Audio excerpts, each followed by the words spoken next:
welcome to Man. Um, Laker season that started. I'm a huge Laker fan. Represent Lonzo Ball, right? All for ball. But these days I've been just genuinely happy. Genuinely happy, not just because of Lakers, not because my life's been good, but just of this one thing that I'm going to talk about today. And that is this. And again, the first part by itself you may have heard before, but the second part of this phrase is operative, and it is important to remember that second phrase and that part of the phrase. And that is this. It is when we give without condition. I'm going to say that one more time. Is when we give without wanting anything back. And I'm going to break it down to two different points that will help flush out like what this means.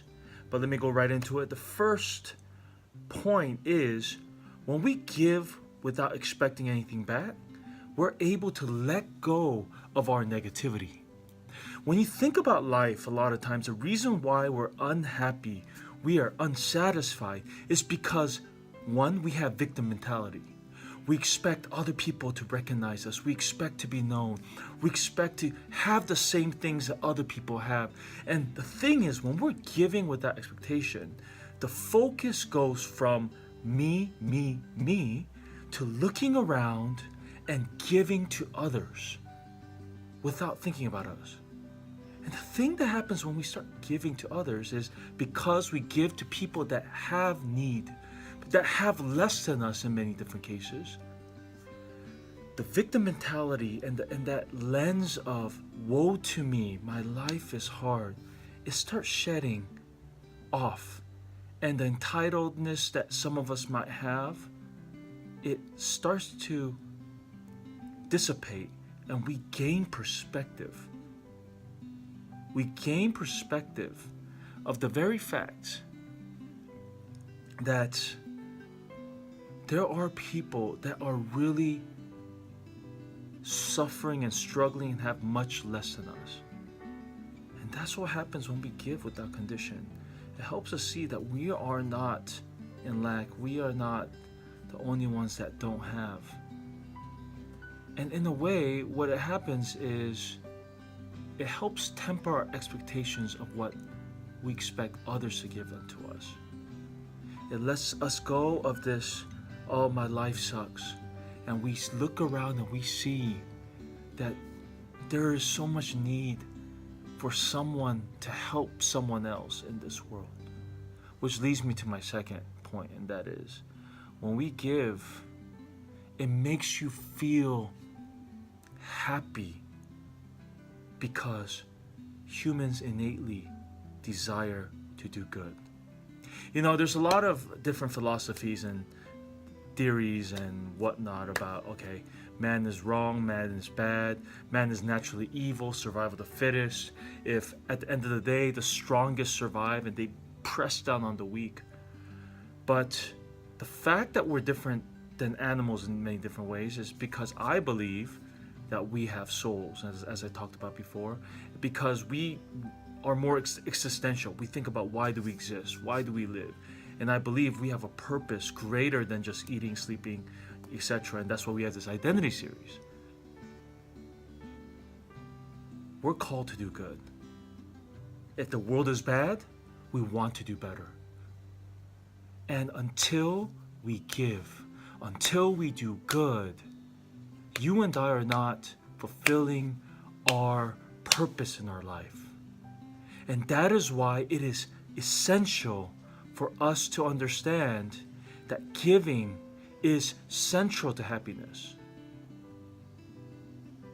You know, this is something that we really have to see in our core, because until you come to accept that giving is a part of our identity, that sharing community is about us loving, us giving of ourselves, being vulnerable, putting ourselves out there, helping someone without wanting something back. Until we do that, you and I have not accomplished or lived out one of the main essentials of human life.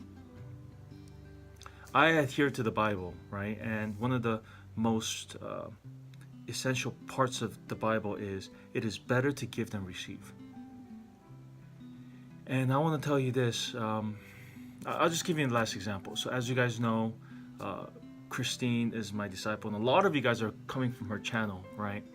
And every summer we spend a month just in training and also going to missions to really help those that have less than us. And it's crazy, right? Because our training is pretty intensive. We meet at 5 a.m. and we 5 to 5. And so 5 a.m. we meet in the morning, we gather, we strategize, we plan. For us, we pray.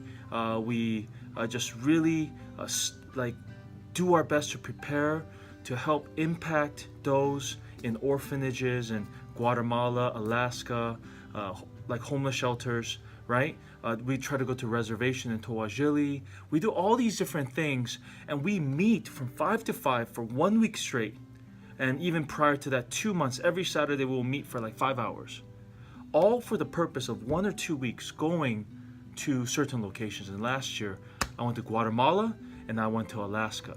Christine came with me to Alaska. And one thing about Alaska is the capital of refugees, supposedly, because every time people come in to America from having refugee states, the immigration office, they try to put them in states that have less people. The point of what I'm saying is, during the prep, we're thinking of one thing, not about ourselves. I mean, we're tired, we're fatigued, right?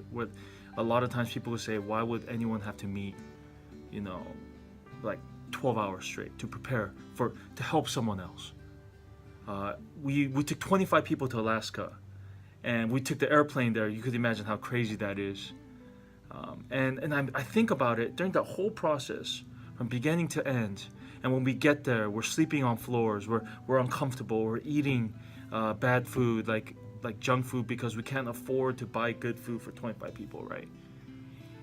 And we get to a place where every single day, especially in Alaska, we will go to homeless shelters. We'll go out and we'll pass out food to people that live on the streets. We hear their stories. We share life. We serve them. We pass out clothing. We go to like food banks. We do this and that. We do skits and pantomimes that try to exhibit hope. And the thing that I've come to find is, I talk to each of the members at nighttime. We do a debriefing time. And they tell me that there's nowhere else they would rather be than there.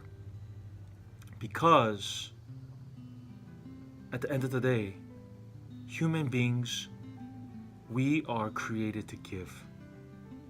We are created to give. And so I exhort you, I challenge you. You want to be happy? Give.